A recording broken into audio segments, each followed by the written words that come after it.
voilà mbokki téléspectateur Nder TV Actunet nuyu nañ leen jaajëfal leen am mbégte ak contentement ci bile jotaay xibaar yi li ci gën a fës daañu ko tàmbalee ci ki nga xamante mooy Dame Mbodj ak Maître Clédor Sène ñoom tey ci suba dañoo génnoon doon leeral askanu Sénégal muy bâtiment yi nga xamante ni dañu ko tabax sur le site de l'aéroport bi AIBD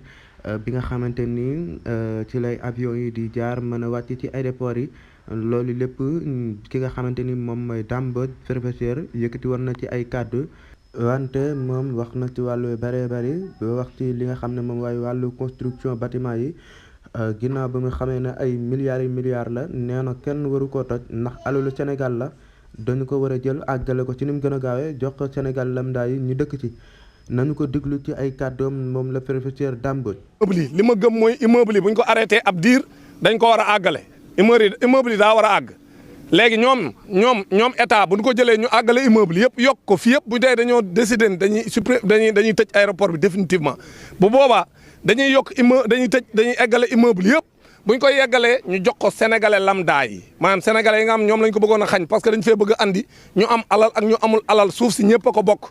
bu ko defee sénégalais yi mën a jot ci immeuble yi ñu def koy appartement yoo xam ni prix yu yamamaay lañ koy def sénégalais yi mën cee jot ñu def ko ay location vente ñun loolu lañ gëm ni mooy yoon parce que ñu bëri ñu fi tabax fii ñun yor nañ liste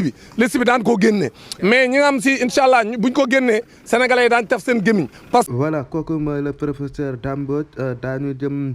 ci Maître Clédor Sène pointé inni scandale foncier yëkkati woon na ay kaddu tey moom waxam dafa tombé ak li nga xam ne moom mooy incident bi amoon démb ci guddi ba tey indi woon na ci ay jàngat ci bâtiment yi nga xamante ni dañu ko fee tabax nee na loolu lépp risque la daañu dem déglu ko ci ay kàddoom dellu ci waat. ñoo ko séq comme incident bi am jas tey xaw ma biig bu amaatee avion bi ci kër yi la jëm loolu nag bu yàggee ñi yore sécurité aéronautique dañuy tëj aéroport bi te ñun dañu war a am aéroport Dakar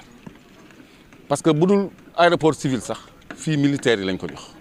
ñoom dañu war a am base militaire loolu ci sécurité nationale la bokk. ba ci ministre de l'économie et des finances bi nga xam ne mooy signé kayit yi ba fonctionnaire u impôts et domaines yi ba ñëpp ñi nga xam ne ñoo joxe ay autorisation de construire yoo xam ne kenn sañu koo taf fii donc ñoom ñëpp ils sont responsables